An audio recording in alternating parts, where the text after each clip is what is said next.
Hello everyone, नमस्कार। कैसे हैं आप सभी। यूट्यूब के नॉलेज हब चैनल पर सभी का स्वागत है। बच्चों, आज की इस वीडियो में आप सभी के सामने अलंकार लेकर आई हूँ। अलंकार से रिलेटेड आपसे यूपी पुलिस में बहुत सारे प्रश्न पूछे जाते हैं। और अलंकार किसे कहते हैं, सबसे पहले हम सभी ये समझ लेते हैं कि अलंकार किसे कहते हैं। अलंकार शब्द जो है अलंकृत धातु से बना है, जिसका अर्थ होता है भूषित करना। अगर हम साधारण भाषा में बात करें, अलंकार को समझें अगर, तो अलंकार सुशोभित, किसी भी वस्तु को सुशोभित करने के लिए जिन वस्तुओं का प्रयोग किया जाता है उसे हम अलंकार कहते हैं। यानी जैसे कोई स्त्री है, उसको हम जैसे माला, कुंडल, आभूषणों से जो सजाते हैं, सुसज्जित करते हैं, उससे जो की शोभा बढ़ती है उसको हम अलंकार कहते हैं। ठीक है। और ऐसे ही उसी प्रकार से काव्य विभिन्न अलंकारों से काव्य प्रयोग करके काव्य की सुंदरता बढ़ाई जाती है। ठीक है। प्राचीन काल में विद्वान अलंकार को काव्य की आत्मा भी मानते हैं कि काव्य की शोभा बढ़ाने वाले जो काव्य की शोभा बढ़ाते हैं उसे हम काव्य की आत्मा कहते हैं। यानी काव्य में जिन अलंकारों का प्रयोग किया जाता है, अलंकारों से काव्य की शोभा बढ़ती है, तो वो काव्य की आत्मा कहे जाते हैं। ठीक है। तो जैसे कि आपको मैंने बताया कि किसी भी स्त्री की जो सुंदरता बढ़ाई जाती है, जो उसके वेशभूषा है, उसको आभूषणों से सुसज्जित किया जाता है, उसी प्रकार से काव्य की शोभा बढ़ाने के लिए अलंकारों का प्रयोग किया जाता है। कुछ आचार्य जो अलंकारवादी हैं, उनका भी यही मत है। ठीक है। भूषण बिन न विराजहि कविता वनिता मित।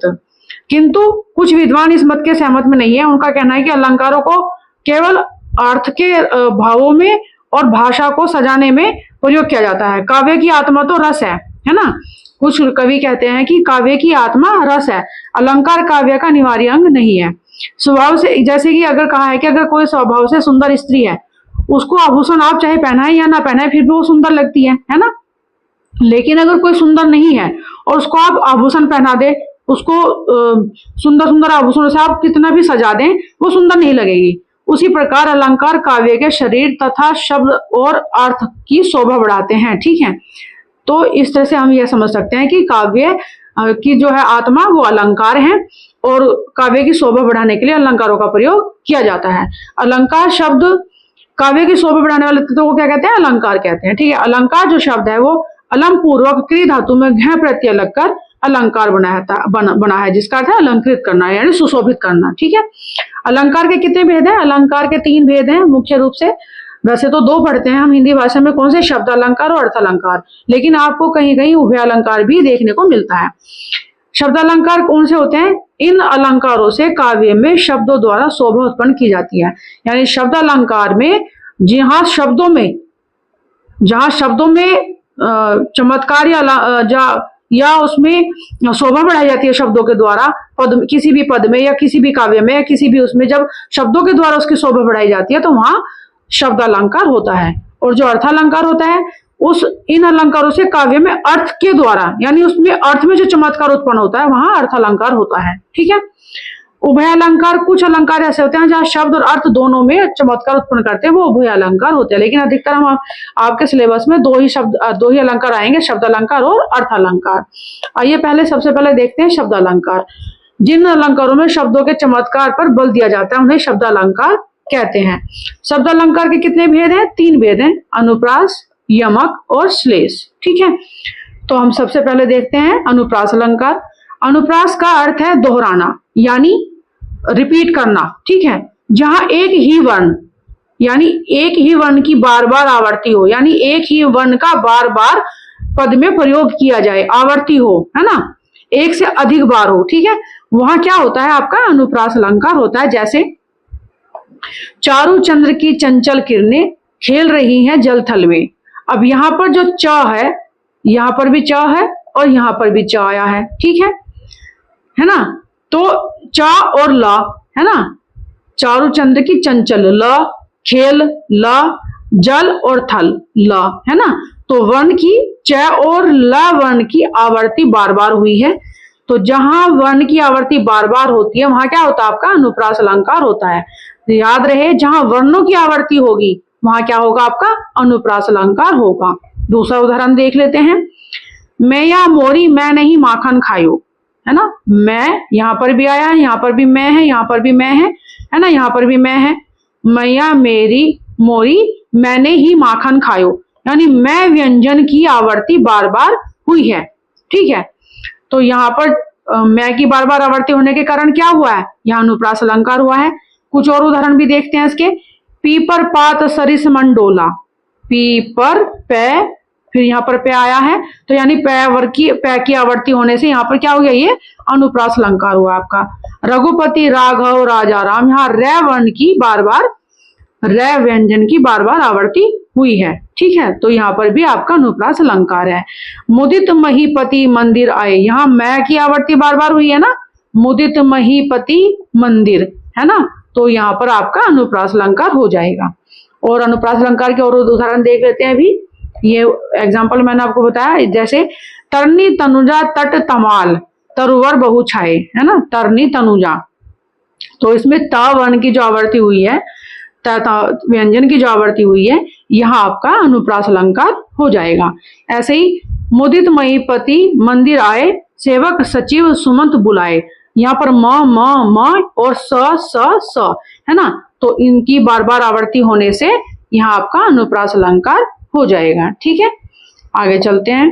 अनुप्रास अलंकार के और उदाहरण देखते हैं आपके सामने। जो खग हो तो बसेरो करो मिली, कलिंदी कुल कदम्ब की डारन, यहाँ पर क की जो आवर्ती हुई है, क क क क, है ना, बार बार आवर्ती हुई है ना, क वर्ण की आवर्ती होने से यहाँ पर क्या आपका अनुप्रास अलंकार हो जाएगा। फिर है कंकण किंकिन नुपुर धुनी मुनि सुनी, कहत लखन सन राम हृदय गुनी, तो यहाँ पर क की, और फिर यहाँ पर क्या आई है आपकी न की, न और न, है ना, न की बार बार न, तो यहाँ लखन, है ना, तो इसमें जहां आपकी क की और न की बार बार वर्णों की आवर्ती हुई है, जहां वर्णों की बार बार आवर्ती, एक ही वर्ण की बार बार आवर्ती हो, यानी क की और न की बार बार आवर्ती होने के कारण यहाँ पर क्या हुआ आपका अनुप्रास अलंकार हो गया है। ऐसे ही मुदित महीपति मंदिर आए सेवक सचिव सुमंत बुलाए, म है ना, यहाँ म आया है, फिर यहाँ पर स की आई है आवर्ती बार बार, तो यहाँ पर भी आपका अनुप्रास अलंकार हो जाएगा। ठीक है, संसार की समर स्थली, स, यहाँ पर स की आई है ना, स, और फिर क्या है धीरता धारण, ध, है ना, धी की आई ना, ध की आ गई, तो ध की आवर्ती बाई, यहाँ स और ध वर्णों की आवर्ती होने के कारण हो जाएगा क्या अनुप्रास अलंकार हो जाएगा। ऐसे ही विमल वाणी ने वीणा ली, कमल कोमल कर में सप्रीत, तो वह विमलवाणी वीणा और क है ना, यहाँ पर क की और वा की वर्ण की आवर्ती होने के कारण यहाँ आपका अनुप्रास अलंकार हो जाएगा। तरणी तनुजा तट तमाल, है ना, तरवरु, यहाँ र की, यहाँ इसकी तावर्ण की बार बार आवर्ती हुई है, तो यहाँ पर आपका अनुप्रास अलंकार हो जाएगा। चारु चंद्र की चंचल, है ना, किरने खेल रही जल थल में, खेल, अब यहाँ ल और ल, है ना, चा और लय वर्ण की आवर्ती होने के कारण यहाँ आपका क्या हुआ है अनुप्रास अलंकार हो जाएगा। ठीक है, भुज भुज गेस की बे संगीनी भुजंगिनी सी, ठीक है, खेदी खेदी खाती दिही दारुण दलन के, अब इसमें देख लेते हैं कि किस किस वर्ण की आवर्ती बार बार हुई है, कि माँ की देख लेते हैं, भुजंगिनी सी, भ की आई है इसमें, ठीक है, भ है ना, फिर भ की आई है, फिर न की आई है, न, फिर कौन सी आई है ख की आई है, ख की, है ना, फिर द की आई है इसमें, तो यहाँ पर भ की, न की, ख की और द की, ये भ है यहाँ पर। ठीक है, तो बार बार वर्ण की आवर्ती होने से क्या हुआ यहाँ पर आपका अनुप्रास अलंकार हुआ है। ठीक है, ये आपका अनुप्रास अलंकार हुआ है। आगे चलते हैं, आगे देखते हैं। आगे आ जाता है आपका दूसरा यमक अलंकार। यमक अलंकार किसे कहते हैं? जब किसी काव्य में पंक्ति में एक ही शब्द एक से अधिक बार आए, है ना, वहां तो वर्णों की आवर्ती थी, अनुप्रास अलंकार में क्या था, एक वर्ण की बार बार आवर्ती होने पर अनुप्रास अलंकार था। लेकिन यहाँ क्या दिया है, यहाँ एक ही शब्द एक से अधिक बार आए, वहां प्रत्येक शब्द के अर्थ भिन्न हो जाएंगे, तो वहां यमक अलंकार होगा। यानी शब्द तो एक ही है और आवर्ती उसकी 2 बार हो जाए या 3 बार हो जाए तो वहां क्या होगा, उन शब्दों का अर्थ भिन्न हो जाएगा। एक ही शब्द की बार बार आवर्ती होने पर लेकिन उसका अर्थ भिन्न होने पर वहां पर क्या हो जाएगा, यमक अलंकार हो जाएगा। उदाहरण देख लेते हैं। माला फेरत जुग भया, फिरा ना मन का फेर, कर का मन का डारी दे, मन का फेर। यानी मन का, फिर यहाँ पर मन का, फिर यहाँ मन का और फिर यहाँ मन का। तो यानी यहाँ पर मन का जो एक ही शब्द है लेकिन इसकी आवर्ती बार बार होने पर, ठीक है, यहाँ आपका यमक अलंकार हो जाएगा। यहाँ मन, यहाँ पर आपका मन, ठीक है, 2 बार आया है और दोनों का अर्थ अलग है।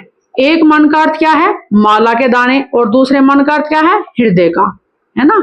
एक तो मन का क्या है, माला, है ना, और दूसरे का अर्थ क्या, माला के दाने हो गए।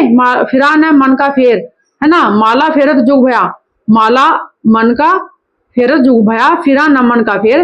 तो एक मन का तो हो गया है माला के बीज, और दूसरा मन का क्या हो गया आपका, हृदय का, है ना, मन का फेर, ठीक है।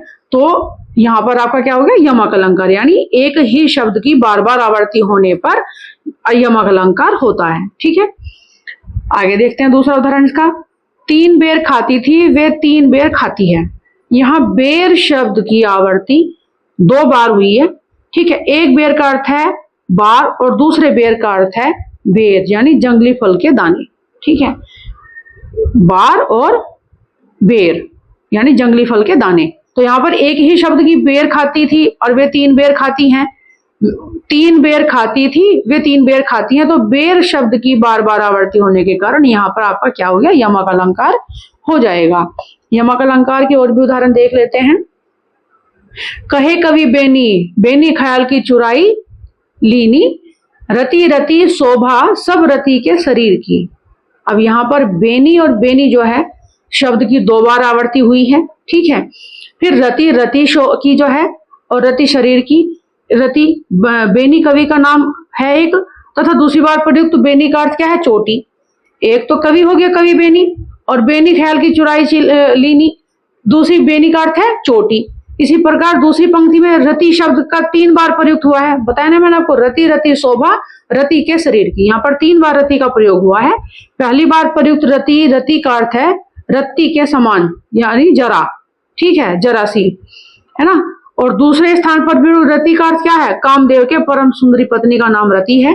इस प्रकार बेनी और रति शब्दों की आवर्ती से चमत्कार उत्पन्न हुआ है, ठीक है। तो यहाँ पर बेनी बेनी शब्द, एक बेनी का अर्थ हो गया यहाँ पर क्या है बच्चों, जो है चोटी, और दूसरी बेनी का अर्थ क्या हुआ है, यहाँ पर 2 बार आवर्ती हुई है। एक बेनी कवि का नाम आया है और दूसरी बेनी का अर्थ है चोटी, है ना।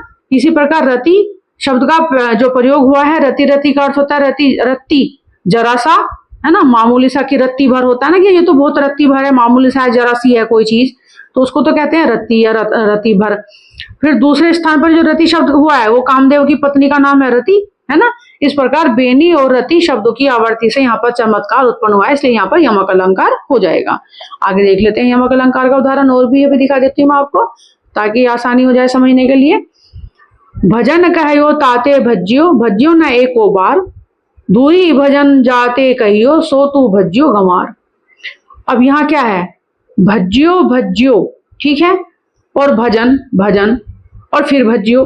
तो यहाँ पर क्या है, भजन और भज्यो शब्द की आवर्ती जो बार बार हुई है। भजन शब्द का जो अर्थ है वो है भजन पूजन करना, और भजन भाग जाना। इसी प्रकार भज्यो के 2 अर्थ हैं, भज्यो का भजन किया या भज्यो भाग गया, ठीक है। इस प्रकार भजन और भज्यो शब्दों की आवर्ती से इस दोहे में चमत्कार जो उत्पन्न हुआ है। कवि अपने मन की फटकारता हुआ कहता है कि हे मेरे मन, जिस परमात्मा को मैंने भजन करने को कहा तू उससे भाग खड़ा हुआ। जिन विषय वासनाओं से भाग जाने के लिए कहा तू उन्हीं की आराधना करता रहा। इस प्रकार इस भिन्नार्थक शब्दों की आवर्ती से इस दोहे में जो सौंदर्य उत्पन्न हुआ है, इसीलिए यहाँ पर यमक अलंकार हुआ है। यानी अलग अलग शब्द एक ही शब्द की बार बार आवर्ती होने पर और भिन्न अर्थ प्राप्त होने के कारण जो चमत्कार उत्पन्न हुआ है वो यमक अलंकार कहलाता है, ठीक है। आगे देखते हैं, ये एक और उदाहरण देख लेते हैं यमक अलंकार का, कि काली घटा का घमंड घटा, नभ मंडल तारक वृंद खिले। इसमें देख लेते हैं कि शरद के आगमन पर उसके सौंदर्य का चित्रण किया गया है। ठीक है, वर्षा बीत गई, शरद ऋतु आ गई, है ना। काली घटा की घमंड घटा, नवमंडल तारक वृंद खिले। काली घटा का घमंड घट गया है। घटा शब्द के दो भिन्न अर्थ हैं, एक तो काले बादल और घटा है कम हो गया, है ना। घट गया ना कोई चीज की, घटा दिया, तो शब्दों ने इस पंक्ति में सौंदर्य उत्पन्न कर दिया। यहाँ यमक अलंकार है। काली घटा की घमंड घटा, है ना, एक घटा था काले बादल हो गए, और एक घट का अर्थ क्या है, कम हो जाना। तो ये इसका सौंदर्य उत्पन्न हुआ है यहाँ पर, जिसके कारण यमक अलंकार हो जाएगा। यानी एक ही शब्द की बार बार आवर्ती होने पर, एक ही शब्द की जब बार बार आवर्ती होती है लेकिन हमें अर्थ भिन्न मिलते हैं, उनसे भिन्न अर्थ प्राप्त होते हैं, उससे जो काव्य की सौंदर्य बढ़ती है वहां पर यमक अलंकार हो जाता है। ऐसे ही अब देखते हैं अगला अलंकार है श्लेष अलंकार। श्लेष अलंकार में क्या होता है कि एक शब्द बार बार आए परंतु उसके एक से अधिक अर्थ हो, वहां श्लेष अलंकार होता है ना। जहां काव्य में कोई शब्द एक बार आए, शब्द तो एक बार आया लेकिन परंतु उसके एक से अधिक अर्थ हो, ठीक है, वहां क्या हो जाएगा, श्लेष अलंकार हो जाएगा। जैसे पानी गए न उबरे, मोती मानुष चोर। ठीक, यानी शब्द पानी है और पानी से अलग अलग अर्थ प्राप्त हो रहे हैं हमें। एक ही शब्द है, एक ही बार प्रयोग में लाया गया है, लेकिन अर्थ कितने मिल रहे हैं हमें।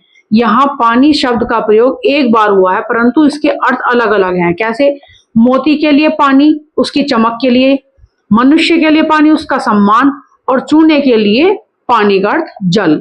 ठीक है, तो यहाँ पर एक ही शब्द है लेकिन उसके तीन भिन्न अर्थ प्राप्त हुए हैं। ये तीन भिन्न अर्थ प्राप्त होने के जो यहाँ पर जो इससे चमत्कार उत्पन्न हुआ है वो श्लेष अलंकार कहलाता है। अगला देख लेते हैं। भिखारिन को देख कर पट दे बार बार। पट के जो यहाँ पर दो अर्थ हैं, पट का अर्थ होता है एक तो दरवाजा, और पट होता है वस्त्र, है ना। पट कपड़ों को भी कहते हैं और जो है पट वस्त्र को भी कहते हैं, ठीक है ना। तो भिखारिन को देख कर पट देत बार बार, तो पट के दो अर्थ हैं, एक अर्थ हुआ दरवाजा, दूसरा अर्थ है वस्त्र। ठीक है, इसलिए यहाँ पर क्या हो जाएगा, श्लेष अलंकार हो जाएगा। सुवर्ण को ढूंढत फिरत कवि व्यभिचारी चोर।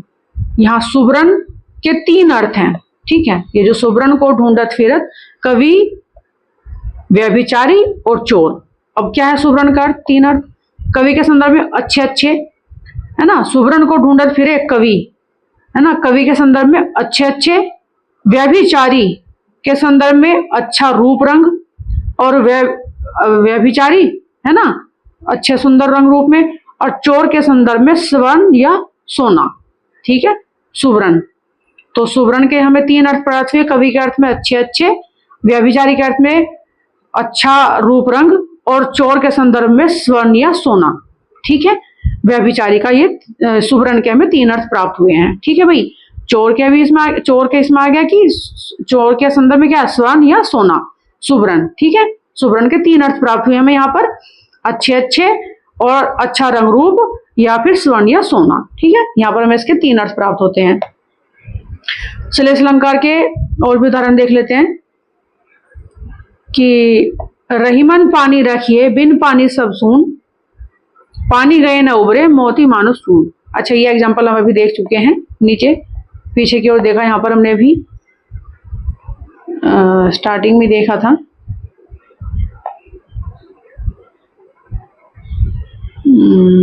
चलो कोई नहीं, आगे देख लेते हैं, फिर भी एक बार देख लेते हैं। इस उदाहरण में क्या है, रहीमन पानी रखिए बिन पानी सब सून, पानी गए न उबरे मोती मानुष चून। यानी मोती मानुष और चून, है ना, आटे के लिए। ये बताया ना अभी प्रस्तुत उदाहरण में शब्द के अर्थ तीन अर्थ हैं।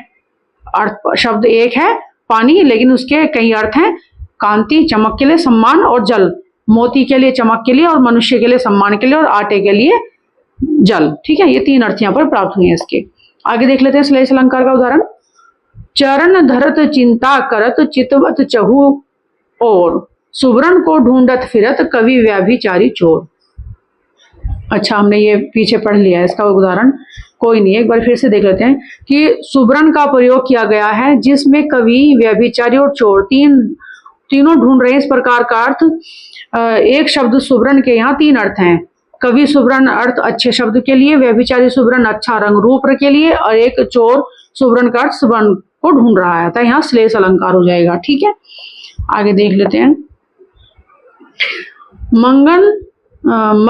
मंगन को देखी पट देत बार बार। अच्छा, ये भी हमने पढ़ लिया पीछे एग्जाम्पल इसका, है ना, कि इस काव्य में पक्ति पट के दो अर्थ हैं, एक तो वस्त्र और किवाड़। पहला अर्थ है वह व्यक्ति जब किसी याचक को देखकर दरबार पर वस्त्र देता है, और दूसरा अर्थ है कि व्यक्ति जब याचक को देखकर दरवाजा बंद कर लेता है ना।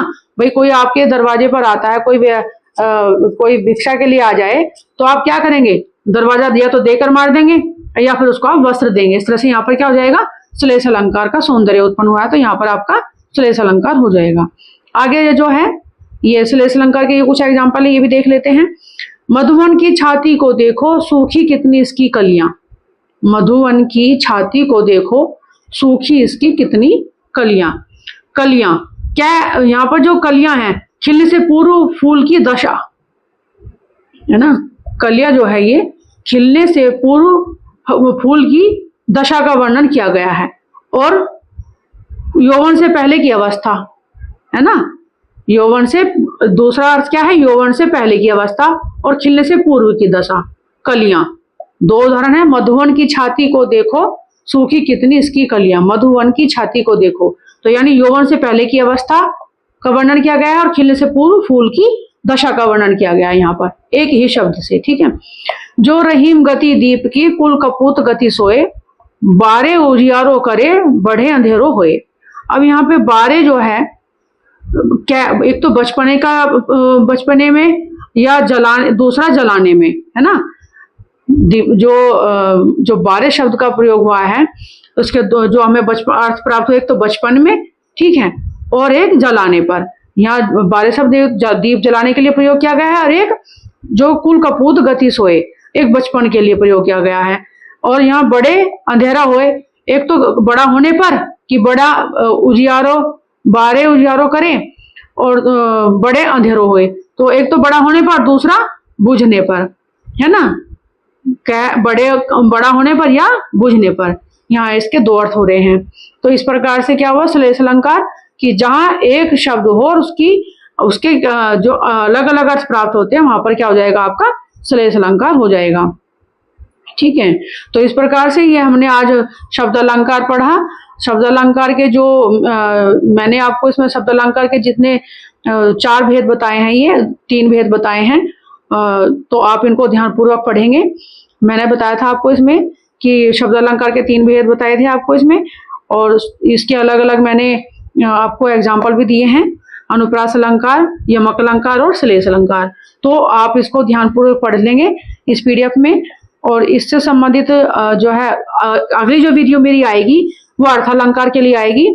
और इस वीडियो को आप लाइक करें, कमेंट करें, शेयर करें, और कमेंट करके मुझे बताएं कि यह वीडियो आपको कैसी लगी, और आगे इस प्रकार से और कौन सी वीडियो चाहिए, कमेंट करके मुझे जरूर बताएं, ताकि मैं आपकी सहायता कर सकूं। वीडियो को देखने के लिए थैंक यू। फिर मिलेंगे अगली वीडियो में अलंकार के साथ।